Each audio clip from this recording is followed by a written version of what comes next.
I met Anna at a friend's engagement party. I remember it clearly because I didn't want to be there in the first place. One of those crowded rooftop evenings where everyone's half networking, half pretending they're not bored.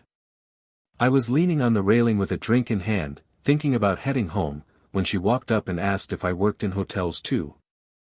I said no, I was in tech support for a supply chain firm, but I guess I looked the part. Button down, tired face, drink untouched. She laughed. Said she was an administrator at a business hotel downtown. Told me she hated these kinds of events but came for the free wine. That made me laugh. We started talking, and before I knew it, the party was winding down, and I didn't want the night to end. She was sharp, fast-talking, sarcastic in a way that pulled you in. I liked that. She didn't pretend to be overly sweet. She was direct, kind of bold, but funny too. I asked for her number before we left, and we went out that same weekend. We moved quickly. Within 6 months, we were living together. A year after that, we got married at a courthouse.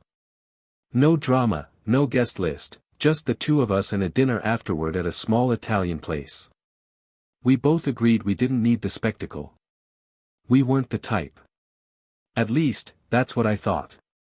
Anna worked for a national hotel chain, mid-range properties, popular with corporate travelers and event people. She started out on the front desk and moved up fast. By the time we met, she was handling regional bookings and scheduling for one of the larger locations. She worked long hours, but she loved the environment. Said she liked that no 2 days were the same. A guest could come in with a suitcase full of drama, and she had to smooth it over by check-in. That kind of pressure excited her. She thrived on chaos. I had a quieter job. I worked remotely most days, troubleshooting logistics software and coordinating with warehouse teams. Nothing flashy. But it gave us stability, and it kept me close to home. I handled the cooking, most of the cleaning, and anything house-related. Anna called me her domestic king once in front of her coworkers, and they laughed. I didn't mind. I liked taking care of things. It was just how we split the roles. She brought the fire, I kept the flame steady. We didn't have kids. Not yet. We talked about it sometimes, usually after a couple glasses of wine on a Friday night. But we were both still chasing our careers, and Anna was always up for a promotion or training program. She was ambitious. Always moving forward. I respected that. I supported it. If someone had asked me a few months ago how things were going, I probably would have said good. Not perfect, we had our arguments, mostly about schedules, missed dinners, her checking her phone constantly even on days off, but overall, we were in sync. We had our routines. Sunday brunch. Movie nights on the couch. Annual trips to one of the chain's resorts, courtesy of their employee vacation perk. She was always proud of that benefit, and we both looked forward to those getaways. We had a good thing going. Busy schedules, different personalities, but we made it work. She handled her world, I handled mine, and we always met in the middle. If anything, the time apart made the quiet moments feel better when they happened. Our life wasn't flashy, but it had structure. It had rhythm. And to me, it worked. Anna's schedule was unpredictable most weeks. She wasn't exactly glued to a desk, it was more like she hovered over half a dozen departments at once. Front desk staff, reservations, maintenance, event bookings, customer complaints. She called it, playing air traffic control with no radar. But she liked it. She liked being in control. When things ran smooth under her, she wore it like a badge. The hotel she worked at was one of the bigger ones in the chain. 5 floors, conference space, pool, attached restaurant, business travelers from Monday to Thursday and weddings or sports teams on the weekends. It was constant movement. She was always on her feet, always buzzing from one floor to the next with that company-issued tablet tucked under her arm. I'd stop trying to predict when she'd be home. Some nights she'd walk through the door at 6, sometimes close to midnight. But she always had a story. Some guest threw a fit over towels. A bride changed her mind about centerpieces an hour before the reception. A pipe burst on the third floor. Anna had a way of telling it all like a sitcom, fast, sarcastic, with just enough drama to keep it entertaining. I'd listen while finishing up dinner or folding laundry, and she'd unwind with a glass of wine, kicking off her shoes like she'd just finished a Broadway performance. She knew her job inside and out. Upper management noticed. Over the past 2 years, she started getting involved in cross-location work, visiting other hotels in the chain, helping with onboarding, training new managers. They'd send her to other cities for 2 or 3 days at a time. Not often, but enough that I knew when her suitcase was sitting out, she was heading somewhere the next morning. I didn't mind. We'd gotten used to her being gone here and there. I'd hold things down at home. She'd text when she landed, sometimes FaceTime from the hotel if the Wi-Fi wasn't terrible. We joked about how all the hotels looked the same. Beige walls, patterned carpet, dim hallway lights, cookie-cutter comfort. She'd say, honestly, I could sleepwalk through half these buildings and still find the front desk. Every year, the company offered its full-time staff a complimentary stay at one of their resorts, a small thank you for loyalty. Most employees just used it for a weekend getaway, but Anna liked to make it count. We'd book a full 5 nights, usually somewhere warmer. The rooms were basic, but clean. Nothing glamorous. But the pool was good, the drinks were cheap, and the price, free, was unbeatable. I always looked forward to those trips. It was one of the few times we really unplugged. Home life was stable. No chaos, no drama. I handled groceries, errands, home repairs. She handled the momentum. We made a good team. And for all her work demands, she never let things spiral at home. I gave her credit for that. She didn't pretend to be domestic, but she kept things sharp. Bills were paid. Birthdays remembered. Travel booked to the hour. We weren't the romantic type that flooded social media with anniversary posts or couple selfies. That wasn't our lane. But the way things ran, between her job, my work, and everything at home, it worked. We had our system. I stuck to mine. She stuck to hers. And neither one of us missed a beat.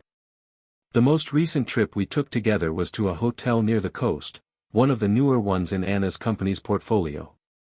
A beachfront location, a little more upscale than their usual properties. She was excited about it. Said it was one of the flagships of the chain and had just finished renovations. That year, we timed the employee vacation benefit to land in early spring, right before the rush hit. We had 5 nights booked. Just the 2 of us, no work, no phones unless absolutely necessary. Getting there was easy. The company covered the stay and gave a small travel allowance, which helped with gas and meals. Anna handled the booking. She always did, made it look effortless. She had all the reservation codes saved, called ahead to make sure we'd have a king bed instead of 2 queens, and even requested a room on the quieter side of the building. The hotel itself was nice. Simple but clean. Neutral colors, lots of glass. The kind of place where everything is modern minimalist, but the drawers still stick a little when you try to open them. The view from our window overlooked the pool. In the mornings, I'd sit out on the small balcony with coffee while Anna took forever getting ready inside. That was always her thing. She brought twice as many clothes as she needed and still said she had nothing to wear. We split our days between the beach, lazy lunches, and whatever small attractions were nearby. Nothing extravagant. I liked it that way. I don't need a packed itinerary to feel like a trip is worth it. Just being in a different setting, without alarms or email pings, was enough. Anna was relaxed, more than I'd seen her in a while. She still checked her phone here and there, usually under the excuse of, just making sure things aren't falling apart at my location, but I didn't think anything of it. That was part of who she was. If she could go a full hour without looking at her inbox, I called it a win. One night we ate dinner at the hotel restaurant, then walked the beach afterward. No heavy talks, no big moments. Just walking. She made fun of the music the restaurant had played, some awkward lounge remix of classic rock, and then started naming all the flaws she noticed in the service, down to how the wine glasses were wiped. It made me laugh. She couldn't turn the hotel brain off, even when she was off duty. Back in the room, we watched something dumb on TV, and she fell asleep before it ended. I cleaned up the space out of habit, folded up the blanket she kicked off, turned off the lights, put away the empty glasses. Same way I did at home. The whole trip had that kind of rhythm to it. Comfortable. Familiar. No pressure. Everything ran like it always did. The third day of the trip was about as easygoing as the first two. We got breakfast from the buffet downstairs, overcooked eggs, lukewarm coffee, but Anna didn't care. She was more interested in critiquing the layout of the dining area. The way she talked, you'd think she designed half the chain herself. "This carpet's wrong for this kind of traffic," she said, tapping it with her sandal. "It's going to look destroyed in 6 months." I let her go on. She was in her element. After breakfast, we hit the pool. She took her usual spot under the umbrella and pulled out her tablet, half working, half scrolling. I swam a few laps, then stretched out next to her, and we talked about maybe going into town later that evening. She said she'd check if there were any good places to eat nearby that weren't just tourist traps. Around noon, she said she was heading back up to the room to shower. I told her I'd stick around a little longer, maybe grab something cold from the pool bar and meet her later. She gave me a quick wave and left, tablet under one arm, phone in the other. I stayed down for a while, just relaxing. Eventually, I realized I left my sunglasses in the room, so I figured I'd head up, grab them, and maybe change before we went out. When I got to the room and opened the door, everything was quiet. I figured she might still be in the bathroom. Sure enough, the shower was running, and the door was mostly closed. Nothing strange about that. I went to the chair near the window where I'd left my sunglasses and grabbed them, then sat for a second to check my phone. As I was getting up to leave, I heard her voice from behind the door. It wasn't loud, but she was definitely talking. I assumed she was on a call.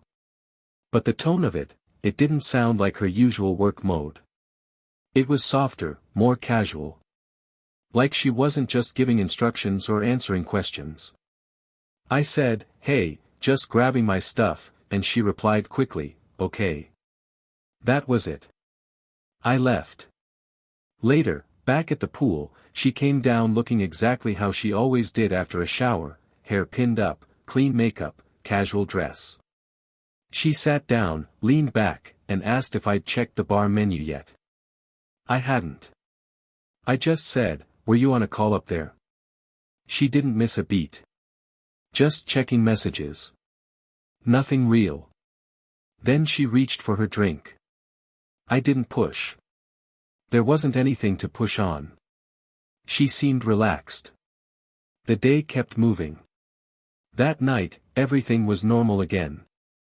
Dinner, beach walk, back to the room. No weird energy. Nothing different. Still, that moment in the room stuck with me, not in a way I could explain. It just didn't fit with the rest of the trip. The fourth day of the trip started like the others. Breakfast downstairs, same buffet, same quiet table near the back of the room. Anna was in a good mood.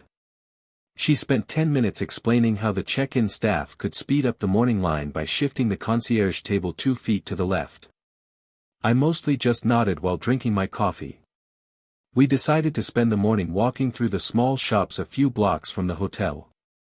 Tourist stuff, beach towels, overpriced sunscreen, keychains with fake Woodburn names. We wandered in and out of a few places, bought a pair of sunglasses for myself, and grabbed smoothies from a place she'd seen on the resort's flyer. It was simple. Comfortable. Around midday, we headed back to the hotel.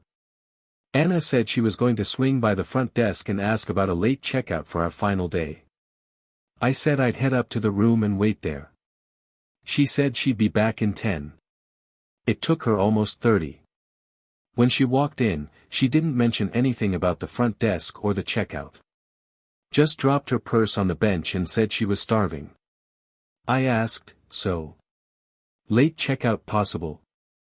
She blinked. Oh. Yeah. They said they'd try to work something out. Then she headed to the bathroom to fix her hair. I didn't say anything, but it felt strange. She wasn't the type to forget the purpose of her errand. Especially when it was something she'd brought up. It didn't add up with how sharp she usually was. But again, there was nothing to point at, just a delay, a vague answer, and the feeling that something didn't match. That afternoon, we went back down to the beach. It was cloudy, but warm enough to swim. She didn't bring her phone, which was unusual, but not suspicious. She just said, finally giving my head a break, and tossed it into the room safe before we left. She was relaxed again. Talkative. We played cards at the outdoor bar. Laughed. Everything looked exactly like a vacation should. But later that night, when I got up to grab water from the mini fridge, I noticed her phone sitting on the desk, out of the safe again. The screen lit up when I walked past. It wasn't the notification that caught me, it was the background. She had changed it. A new photo. One I hadn't seen before.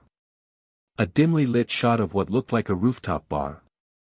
Not a picture she would have taken just now. I hadn't been with her anywhere like that on this trip. I asked, "When'd you take that?" She looked up from her pillow.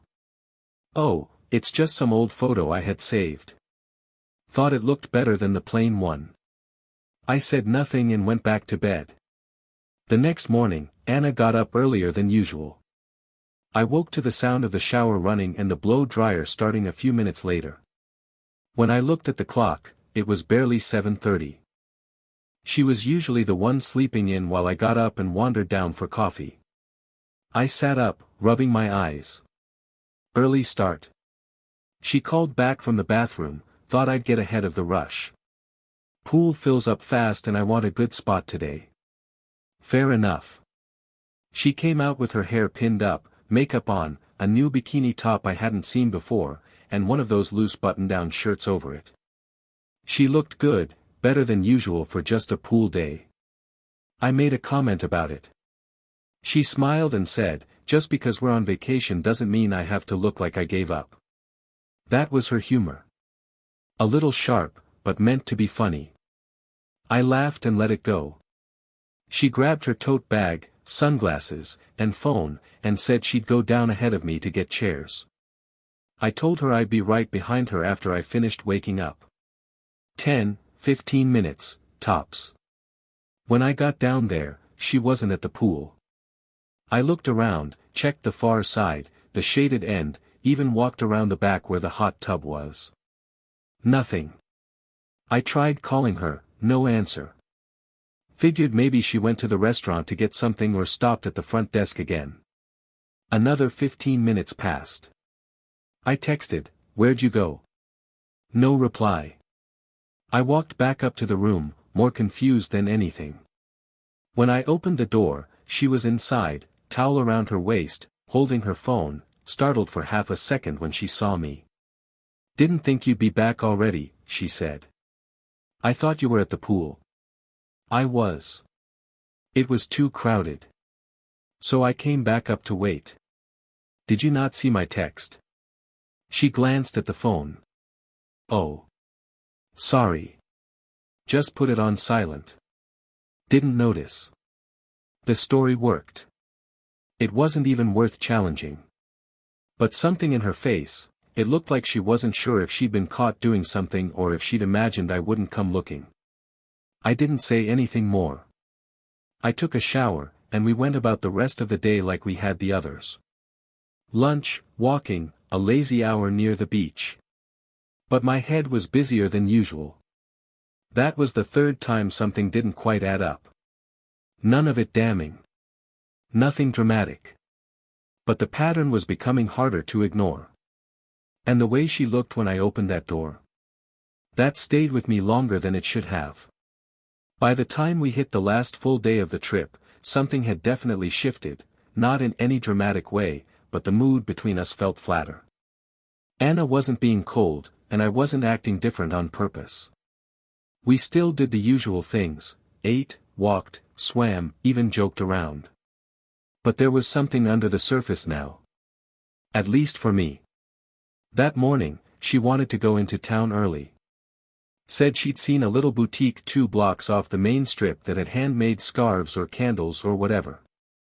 I wasn't really interested, but I told her I'd come along. She hesitated for a second, then said, "Actually, I think I'll just go quick while you get ready. I want to get back in time for the pool." I shrugged and said sure. She kissed my cheek, grabbed her crossbody bag, and was out the door in minutes. I didn't rush. Took my time with the shower, got dressed, made some coffee in the room. About 30 minutes passed, then 40. Around the 50-minute mark, I started getting curious. It wasn't that the store run was taking forever, it's just that she was usually faster than this, and she hadn't texted. I shot her a quick message, "You still alive out there?" She replied after 5 minutes, "Almost done. Walking back now." Another 15 minutes passed before she walked in. Bag in hand, hair a little more wind-blown than I expected. She said, "Sorry. I ended up talking to someone from the other property, remember Kevin? The guy I waved to in the lobby?" I nodded. "Yeah. He was doing a site visit nearby. I saw him on the street. We talked for a minute."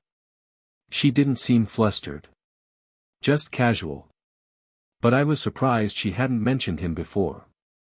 She hadn't brought him up since the lobby wave on day 3, and suddenly they'd run into each other on a side street. "Is he working at this location now?" I asked. "No, I think he's just rotating through for the week. Helping with staffing. They've been short lately." "Is that what you two talked about for 45 minutes? She raised an eyebrow. "What, you timing me now?" I laughed, tried to keep it light. "You're just usually faster when you're on a scarf mission." She rolled her eyes. "Sorry, I'll speed up my spontaneous run-ins with old coworkers next time." She headed for the bathroom after that, and the conversation died. I didn't bring it back up. But something about it kept replaying in my head. There was nothing wrong with running into someone, obviously. And if she had spent time talking, fine. But it was how she told me. Like she knew it sounded weird and was trying to say it before I could question it. And that bit about talking for a minute didn't match the actual time she was gone. We spent most of the afternoon by the water. Nothing seemed different. She laid out on a chair, flipped through a magazine, scrolled her phone. I played it cool. Acted normal. But in my head, things weren't lining up anymore. The moments that used to seem like background noise were starting to sound more like static. And the way she mentioned that guy's name, the tone, the timing, it felt like I just caught the edge of something I wasn't meant to see. Our last night at the resort was supposed to be simple. We'd planned to have dinner at the rooftop bar, nothing fancy, just something different to cap the trip. Anna was the one who suggested it. She said she'd seen photos online and wanted to check it out before we left. Earlier in the day, we'd split up again. She said she wanted to relax alone by the spa pool and maybe stop by the gift shop afterward. I told her I'd take a walk around town and pick up something small for my niece. No issues. We agreed to meet back in the room around 6:30 to get ready. By the time I was back at the hotel, it was close to 6. I figured I'd shower and change before she came back, so I headed straight up to the room. I opened the door, and froze. Anna was in the bed. But she wasn't alone. There was a man with her. Shirt off. Her legs tangled with his under the sheets. Their faces close. Both of them half sitting up like they'd just started pulling apart when they heard the door. The room was dead quiet except for the low hum of the AC. My body didn't react at first. My mind barely did. I think my brain stopped before I even stepped fully inside. I looked at her. She looked at me. Her mouth opened a little, like she wanted to say something, but nothing came out. The guy shifted slightly, clearly trying to cover himself, but not in a panic. He wasn't shocked. He just looked, frozen. Like I was a problem they hadn't accounted for. Anna moved first. Pulled the sheet up. Sat back further. Still didn't speak. I didn't scream. I didn't ask questions. I didn't demand an explanation. I just looked at both of them, then turned and walked out. My hands were shaking by the time I got into the elevator. My heart was pounding, but not from rage. Just from the shock of it. Not guessing. Not wondering. Just knowing. I stepped outside, sat on one of the low concrete benches near the parking lot, and stared at the fountain for a solid 10 minutes before I even checked my phone. She hadn't messaged. She hadn't followed me out. The man, I didn't get a full look at him, but I didn't need to. I already knew. It was Kevin. I don't know how I knew. I just did. The way she'd said his name. The way she brushed past the details. The way everything kept not quite adding up. I didn't go back to the room. I booked another one on the opposite end of the building, using my own name and card. I didn't sleep much that night. I didn't plan, either. I just laid there, staring at the ceiling, playing every moment from the past week over again like a bad movie. She'd used the company's vacation perk to set this up. She'd picked the hotel. She'd known he was here. Every smile, every joke, every "I love you" while we were on that beach, she said it with that already happening behind the scenes. And I'd missed it. Until I walked in on both of them and finally saw exactly what was real. The next morning, I got up early. I hadn't slept much, but I felt clear, no fog, no doubt. I didn't go back to our room. I didn't text her. I didn't call. I showered in silence, packed my things, and checked out of the room I'd booked for myself. But I wasn't done. At the front desk, I asked to speak to the property manager, not a desk supervisor, not guest services. The manager. When he arrived, I showed him my ID, mentioned my wife's name, and told him we were both employees in the chain, one current, one on a staff benefit stay. He nodded, polite but cautious. Then I told him what I'd seen. No dramatic wording. Just facts. I told him my wife, an administrator from another branch, had used her company-issued vacation perk to spend her free stay hooking up with another employee, Kevin, also from the chain. In the hotel. In a company-paid room. Behind the back of her spouse. I gave names. Times. Room numbers. He listened. Took notes. Said he'd have to escalate it immediately. HR will need to handle this, he said. And possibly legal. Good, I said. Make sure they do. Then I left. She didn't know I'd gone yet. That's what I wanted. I walked 3 blocks into town, found a small cafe, and sat with my phone for over an hour. During that time, I locked her out of our shared accounts, banking, flight apps, cards. I didn't cancel the return flight, but I removed her from the reservation. I changed the PIN to our joint card. I had everything on me, my ID, my credit cards, and the keys to our home. She had nothing but what was in her purse. Around noon, I finally texted her. You can stay with him. I'm done. I've already reported both of you. You're off the return flight. Do not call. I didn't get a reply right away. By the time I boarded the train out of town, because I wasn't even giving her the dignity of flying back on my dime, she had tried to call 4 times. I didn't answer. I didn't listen to the voicemails. I blocked the number. Later, I learned the fallout had hit hard and fast. The company opened an internal investigation within a day. Anna had violated multiple conduct clauses, unprofessional use of her staff benefit, fraternization with an employee from another property without disclosure, and misuse of property resources. The man she'd been with, Kevin, was fired too. Neither of them got a severance. Their internal files were flagged, which meant they were now blacklisted from any future position in the chain. And on top of that, she was hit with a fine. That part one hadn't expected, but it made sense. The company treated their free vacation program like a gift, technically taxable, legally structured as an employee retention perk. By misusing it, she triggered a clause that converted the full cost of the stay into a chargeback.